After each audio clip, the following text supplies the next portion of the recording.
Anyway, hopping straight into this video, the first thing we're going to talk about is slow peeking. Slow peeking is a tactic when you slowly peek around a corridor or a doorway to try and get a view down the hallway or wherever you're looking to see if you can spot any enemies down there. Slow peeking does have its moments, but that's mainly when you're out of drones and unsure where the enemy is and if they know where you are or not. However, generally, slow peeking a corner is going to do one thing. It's going to allow the enemy plenty of time to see you and react. And as well as this, most likely it's going to be just your head showing when you're peeking the corridor or the door. This means if they do see you and fire at you, it's most likely going to be a headshot, which is going to kill you instantly. If you find yourself in this situation, the best thing to do is to wait, listen for any sounds that may indicate that someone is around the corner, reposition if possible to somewhere where you can see down the hallway, and if you are satisfied that someone is definitely around the corner, be a bit more aggressive and do a quick pre-fire. There is a high chance that you will kill them straight up with the pre-fire, but if you don't, it's going to scare them enough into moving, and this will allow you to hear them and also have the advantage of being able to push up whilst they are distracted and moving away. This means you have successfully managed to allow yourself to move out of the position you were stuck in without dying and possibly set yourself up to kill the person that is now going to be running away from you. Okay, so the second point is not watching your back. Roaming seems to become a more and more popular tactic as you get higher into the ranks. With characters like Caveira in play, it can be very easy to get caught off guard. The most simple way to counter this is to never lone wolf it. Get a teammate to push up with you but watching you from behind instead of you both looking forward. Having your teammate push up with you but looking in the same direction as you is just going to be as useful as pushing up on your own. You can still get killed from behind, but the only difference is the person that's attacking you is going to get a double kill instead of one. If you have a bunch of Noble 6s as teammates, then the Claymore gadget is your saving grace. It will either kill the defender who is trying to get the jump on you, or the defender will have to shoot the Claymore to get past it, meaning there is a higher chance that you will hear them creeping up behind you. The final point is to leave a drone behind you in an obvious place if you can spare it.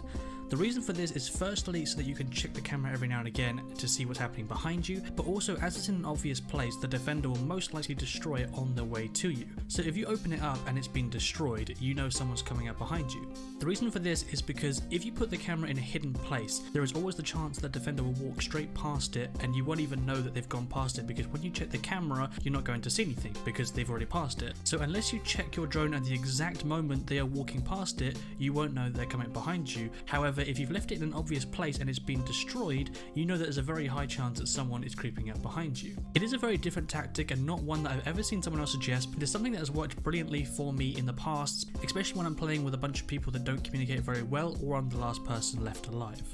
Point number 3 is not using the correct distance. This is something that I see a lot, and the best way to describe it would be to use an example. So let's say Thermite is using his standard assault rifle. He blows a hole in the wall and inside it is clear that Frost is camping with a shotgun very close to the hole that Thermite just opened up. So pushing into the room, he is now looking to get a kill. So Thermite, seeing Frost, decides to push into the room. Now there is a high chance that he could get lucky and he could get the kill, and Frost could have a terrible aim and end up missing, but most likely Thermite is going to get one shot killed from the shotgun. Now there are several different ways to play this situation out depending on what character the attackers have, but in order for Thermite to have a better chance of not dying, he should definitely not breach in through that wall while Frost is there, because most likely she is going to win. The best thing to do is to try and panic Frost into moving. Most likely they will have an exit door nearby or some way to escape in case things get difficult, so if you can, watch that door. When you panic them, they will run into that door, making it for an easy kill, and that would be the ideal situation. In terms of getting Frost to move, there are many different things you can do, as there are many different locations and situations you could be in, but 3 examples would be to try and breach the nearest wall to Frost if you can spare the breaching charge or thermite charge, throw a smoke grenade or a normal grenade in. A normal grenade would obviously damage or kill, whereas a smoke grenade, if you have Glass in your team, will cause Frost to move, thinking that Glass is going to be peeking and pushing through, because obviously Glass will be able to see her without her seeing him. Finally, in relation to the first point, a very quick peek and pre-fire can also do the trick if you don't have any of these other options available. Don't peek out enough to give Frost a clear shot at you, just peek out enough that you can shoot a few shots near her and make her panic enough to move.